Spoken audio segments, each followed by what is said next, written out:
आकांक्षा पावा जी का स्वागत करता हूं। Chandrashekhar Joshi ji, chairman Vasudeva college of law, आपका बहुत बहुत आभार व्यक्त करता हूं और स्वागत करता हूं। आपने अपने कॉलेज के इस विशाल प्रांगण में हम लोगों को प्रस्तुत होने का मौका दिया। दोस्तों, सबसे पहले अमर उजाला के बारे में मैं आपको बताना चाहता हूं। देश आज अमृत महोत्सव मना रहा है और अमर उजाला को भी 75 साल हो गए हैं जन्म लिए। हमारे संस्थापक श्री डोरीलाल अग्रवाल जी और मुरारीलाल माहेश्वरी जी द्वारा अमर उजाला का पहला एडिशन 18 अप्रैल 1948 को आगरा से प्रकाशित किया गया। जब देश आजाद हुआ था तो चारों तरफ भूखमरी थी, निर्धनता थी, संसाधनों का अभाव था और हम भी बहुत ज्यादा संसाधनों के अभाव से जूझ रहे थे। हमारे पास था तो सिर्फ एक विश्वास और संकल्प कि हमें देश के नवनिर्माण में अपनी भागीदारी सुनिश्चित करनी थी। उसी क्रम में हमने तय किया कि हम जनता की आवाज बनके आप लोगों के सामने आएंगे और उनकी आकांक्षाओं को और आशाओं को नीति निर्माताओं तक पहुंचाने के लिए अपना पूरा प्रयास करेंगे। लगातार आप लोगों का प्यार हम लोगों को मिलता गया और हम देश के सबसे विश्वसनीय अखबार के रूप में आपके सामने हमेशा। लेकिन आज अगर हम आपके सामने प्रस्तुत हुए हैं तो नागरिकता की जिम्मेदारी, यह विषय क्यों लेके आना पड़ा? कहीं ना कहीं हमें यह महसूस हुआ, हम यूनिवर्सिटी में जाते हैं, कॉलेजों में जाते हैं, कि आज का युवा जो है, बहुत ही कम बच्चे जो हैं वो अपनी किताबों पे भरोसा कर रहे हैं, अपने गुरुओं पे भरोसा कर रहे हैं और अखबारों पे भरोसा कर रहे हैं। कहीं ना कहीं वो सोशल मीडिया के जाल में ट्रैप होकर रह गए हैं। इसी कड़ी में, क्योंकि हम मानते हैं कि देश का युवा अगर अनुशासित होगा तो देश को आगे ले जाने में बहुत बड़े कर्णधार के रूप में वो प्रस्तुत हो सकता है। इसलिए, क्योंकि समय ज्यादातर वेस्ट कर रहे हैं, इन टॉपिक पे हमारे 4 टॉपिक हैं: व्यक्तित्व विकास, कानून का पालन, समाचारों पत्रों का योगदान और रीडिंग हैबिट। इन 4 विषयों पे हम लोगों ने विद्वान वक्ताओं को बुलाया है। मुझे विश्वास है आप उनकी वाणी को सुनेंगे, उनके वचनों को सुनेंगे और आत्मसात करेंगे। धीरे धीरे हजारों सालों, लाखों, करोड़ों वर्षों के पश्चात हम देखते हैं कि हमारे पास आज जनसंख्या घनत्व में तो व्यक्ति बहुत हैं और पृथ्वी का रूप बहुत छोटा हो चुका है। अब स्थिति क्या होगी, जिसमें डार्विन कहते थे सर्वाइवल ऑफ द फिटेस्ट होगा, लोग आपस में लड़ेंगे और जो सबसे शक्तिशाली होगा वह जिंदा रहेगा। और वह हमने देखा।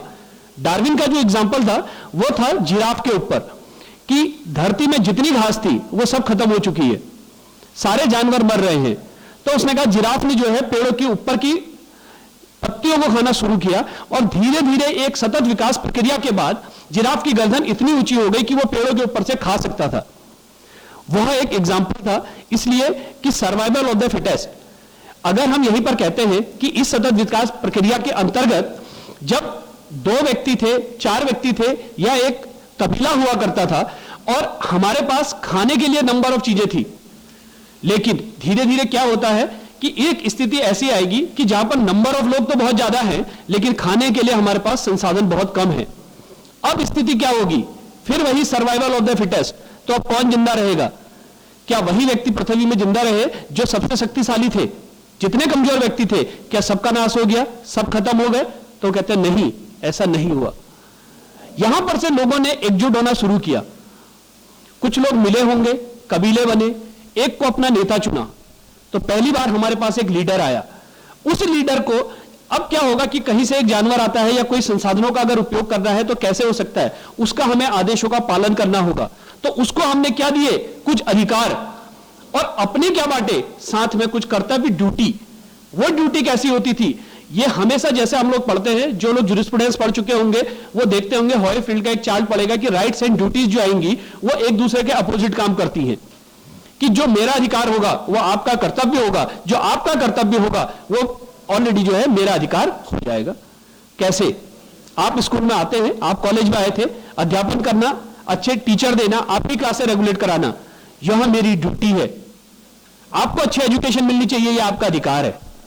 वह आपका अधिकार होगा तो मेरा कर्तव्य होगा, और जो मेरा अधिकार होगा वह आपका कर्तव्य बन जाएगा।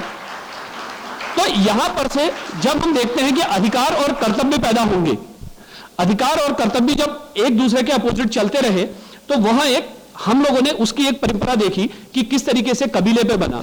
तो जो हमारा मुखिया हुआ, धीरे धीरे हम लोग एक प्रजातंत्र राष्ट्रीय जनतांत्रिक व्यवस्था के अंतर्गत आते हैं। हम देखते हैं कि उससे पूर्व हमने देखा राजा हुए, राजा के पास जो अधिकार थे वो सारे के सारे एक अधिकार राजा ने अपने पास संरक्षित कर लिए, लेकिन कर्तव्य जो थे लोगों को वो दिए तो गए, लेकिन उन अधिकारों का पालन क्या होता था। वहां पर जो 3 व्यवस्था बात की गई, जो इससे पूर्व में बात आई थी कि हमारे पास आज वर्तमान में 4 पिलर है, जिनको हम कहते थे एग्जीक्यूटिव, लेजिस्लेचर, जुडिशरी, और चौथे आज प्रेस। एग्जीक्यूटिव, लेजिस्लेचर और जुडिशरी अब तक का, जब तक राजा का शासन चलता रहा, वह तीनों किसके हाथ में थे? राजा के हाथ में। राजा उन्हें अपने हिसाब से नियम बनाता था, उनका पालन करवाता था, और नहीं करते थे तो वही व्यक्ति उनको दंडित करता था।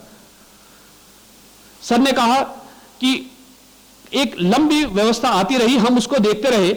1600 के आसपास में हमारे पास अंग्रेजी हुकूमत, ब्रिटिश शासनकाल आया, लंबा चलते रहा। 1857 की क्रांति आती है। इसी बीच में लीगल हिस्ट्री अगर आप लोग पढ़ते होंगे तो वॉरेन हेस्टिंग के बारे में आप लोगों ने पढ़ा होगा कि गजट आ गए। फिर आपने पढ़ा होगा लॉर्ड मैकाले, हम शिक्षा व्यवस्था को अपनी सुधारने लग गए। और ऐसे ही होते होते एक 15 अगस्त 1947 आता है, जिस दिन हम आजाद हो गए। आज हम लोग कौन हैं? हम सब लोग इसी तरीके से खड़े हुए पूरे देश के अंदर में करोड़ों अरबों लोग खड़े हैं और हम कहते हैं आज हम स्वतंत्र हैं। लेकिन नहीं, आज हमें कोडिफाई करने के लिए, आज हमें यहां पर एक व्यवस्थित रूप से खड़े होने के लिए, जिस तरीके से सर ने कहा कि भेड़ हैं या बकरियां, आज हमें कैसे चलना है? आज हम स्वतंत्र हैं, ना आप भेड़ हो ना बकरियां। आपको आज अगर इसी रूम पे छोड़ दूंगा, आप सब लोग अभी जो हैं कि हम क्या करें, क्या डिसीजन लें, क्या हमें बताया गया था, आपके ऊपर कोई रूल नियम लागू नहीं होता, तो वो व्यवस्था अव्यवस्था फैल जाएगी। आज हमें देश को था एक सुचारू रूप से चलाने की आवश्यकता, एक व्यवस्थित रूप से चलाने की आवश्यकता। इसलिए हमारे बुद्धिजीवियों ने एक वर्ग बनाया जिसको हमने कहा संविधान सभा, और उस संविधान सभा के द्वारा एक पुस्तक का निर्माण कर दिया गया जिसको हमने कहा संविधान, भारत का संविधान।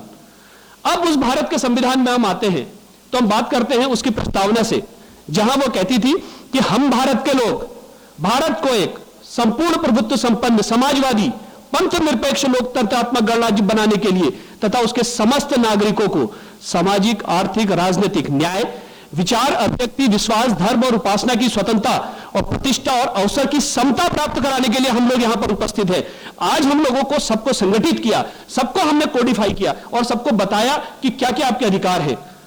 जब भारत के संविधान के हम पार्ट 3 में आते हैं, जिसको हम लोग कह देते हैं मूल अधिकार, नागरिक होने के नाते, क्योंकि प्रस्तावना में आप सब लोग कह चुके हैं कि हम भारत के लोग इस संविधान को अडॉप्ट कर रहे हैं। कब कहते थे?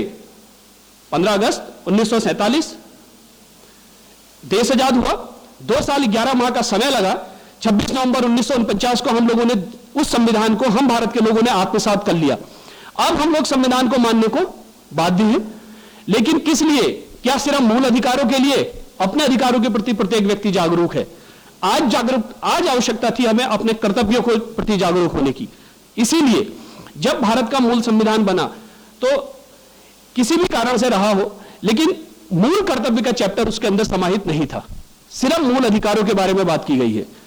अगर मूल कर्तव्य बात की गई है तो वो डीपीएसपी के द्वारा दिए गए, वो राज्य के परिप्रेक्ष्य में दिए गए कि राज्य इनको करना चाहिए, जब उसके पास संसाधन हो तो वह उन मूल कर्तव्यों को लागू करवाए और लोग उसका पालन करें। तो अब स्थिति क्या है कि हमारे पास अपने मूल अधिकार हैं, हमारे पास मूल कर्तव्य है, लेकिन मूल अधिकार है और डीपीएसपी के द्वारा राज्य के प्रति कर्तव्य है, लेकिन हमारे पास अपने कर्तव्यों को पालन करने के लिए कोई जगह नहीं थी। इमरजेंसी आती है 75 के आसपास, स्वर्ण सिंह समिति बनाई गई कि लोगों को भी जागरूक किया जाए। आज लोगों के अंदर उबाल भरा हुआ था, गुस्सा भरा हुआ था, लोग अपने फिर से उसमें आते हैं कि हम स्वच्छंद रूप से घूमेंगे, विचारण कर लेंगे। स्वर्ण सिंह समिति बनाई गई, उनके द्वारा 10 मूल कर्तव्य बताए गए कि आपको वह पालन करने हैं, आप पहले उनको पालन करिए। क्या करें? उसने कहा राष्ट्र के प्रति अपनी भक्ति को दिखाइए, देशभक्ति दिखाइए। देश आपसे अगर समय मांगता है, देश आपसे चीजें मांगता है, आपको प्रोवाइड करनी पड़ेंगी। राष्ट्रगान का सम्मान करें, देश की धरोहरों का सम्मान करें, क्योंकि देश की सारी धरोहरों को नुकसान पहुंचाया जा रहा था। देश को इकोनॉमिक पावर बनने के लिए आप लोग उसमें सहयोग करें, संसाधनों से जुड़े। राष्ट्रीय आंदोलनों में जिन लोगों ने अपनी जान निछावर कर दी है, उन लोगों के लिए प्रेरणा बने, उन लोग को सहयोग करें, वन और पर्यावरण के प्रति सचेत हुए, वृक्षारोपण और अन्य कार्यक्रमों में आगे बढ़ चल करके भागीदारी करें। इन सारी चीजों को लेकर के हमने मूल कर्तव्य दिए। राइट टू एजुकेशन आया 86 अमेंडमेंट के द्वारा, जो मूल कर्तव्य हमारे जोड़े गए। पहले 42वां संविधान संशोधन, मिनी कॉन्स्टिट्यूशन हम लोग उसको कहते हैं। हमने 10 मूल कर्तव्य रखे, लेकिन फिर बाद में हमको लगता है कि नहीं, एजुकेशन को भी उसमें रखा जाना चाहिए। 86वें संविधान संशोधन द्वारा फिर अमेंडमेंट 2002 में करके 6 से 14 वर्ष के बच्चों को अनिवार्य शिक्षा दी गई। अगर हम देखते हैं तो वो हमारे मूल अधिकार का भी पार्ट है, जो कि 21A में जोड़ा गया, लेकिन साथ ही साथ उसे मूल कर्तव्य में भी समाहित किया गया कि सरकार का दायित्व है, आपका अधिकार है कि आपको स्कूल 6 से 14 वर्ष के बच्चों को फ्री एजुकेशन मिले, उनके लिए कंपलसरी एजुकेशन हो, लेकिन उनके माता पिता का भी दायित्व बनता है कि वह उन्हें कर्तव्य निश्चित रूप से जो है स्कूल पर भेजे। तो यहां पर जब तक आप अपने अधिकारों के प्रति आज नंबर ऑफ लोग जागरूक है नहीं है, तो वह विभिन्न माध्यम, चाहे वो हम कहें समाचार पत्र हो, नहीं है तो आप लोग विभिन्न प्रकार के जो गैजेट्स आपके हाथ में हैं उनके द्वारा आप बहुत अवेयर हैं। लेकिन बात आती है मूल कर्तव्यों के प्रति सचेत कराने की, जिसके प्रति हम कहें कि अमर उजाला, अन्य जितने भी हमारे समाचार पत्र हैं, वह सब क्या करते हैं। देखिए, इसीलिए बात आई थी कि आपकी रीडिंग हैबिट कैसे आएंगी। जैसे कि मैम ने कहा था कि आप चीजों को बार बार देखते हैं ना, आंखों से जब आगे चीजें गुजरती हैं, जो विजुअलाइज जैसी चीजें होती हैं, कि पढ़ने में देखने में हो सकता है कि गैजेट से आपको ज्यादा सुविधा हो, लेकिन उसको आप देखेंगे और पढ़ेंगे और जब आत्मसात करेंगे तो आप पे गहरा प्रभाव छोड़ करके जाएंगी। आपको उनको देखा जाना है। हमारे मीडिया बंधु उसमें बहुत ज्यादा बढ़ चढ़ करके प्रयास कर रहे हैं। उन सब चीजों को आप लोगों को आत्मसात करने की आवश्यकता है, देखने की आवश्यकता है। धन्यवाद अमर उजाला को पुनः कहना चाहूंगा कि आपके द्वारा इस तरीके के प्रयास किए जा रहे हैं, लोगों को आगे लाने का प्रयास किया जा रहा है। आज संजीव कुमार वर्मा जी, यूनिट हेड अमर उजाला, हमारे बीच उपस्थित हैं। श्री नागेश दुबे जी, जो कि इस तरीके के कार्यक्रमों को जिम्मेदारी पूर्वक उनका निर्वहन कर रहे हैं। यहां पर वक्ता बुलाए गए हैं जो कि विभिन्न विषयों पर आप लोग को गाइड कर रहे हैं। तो आवश्यकता है नागरिक बनने की, अपने अधिकारों को जानने की, लेकिन उससे पूर्व आवश्यकता है अपने कर्तव्यों को जानने की, उन कर्तव्यों के प्रति जागरूक होना और उनका पूर्णतः पालन करने की। तो पुनः एक बार मैं सब लोगों से कहना चाहूंगा कि धन्यवाद अमर उजाला कि आप लोगों ने यहां पर हमें वक्ता के रूप में बोलने का मौका दिया, और भविष्य में भी वासुदेव कॉलेज ऑफ लॉ की तरफ से इस तरीके के आयोजन को हम कराने का निरंतर रूप से प्रयास करेंगे, जिसमें अमर उजाला का पूर्णतः सहयोग चाहेंगे। धन्यवाद अमर उजाला, पुनः धन्यवाद।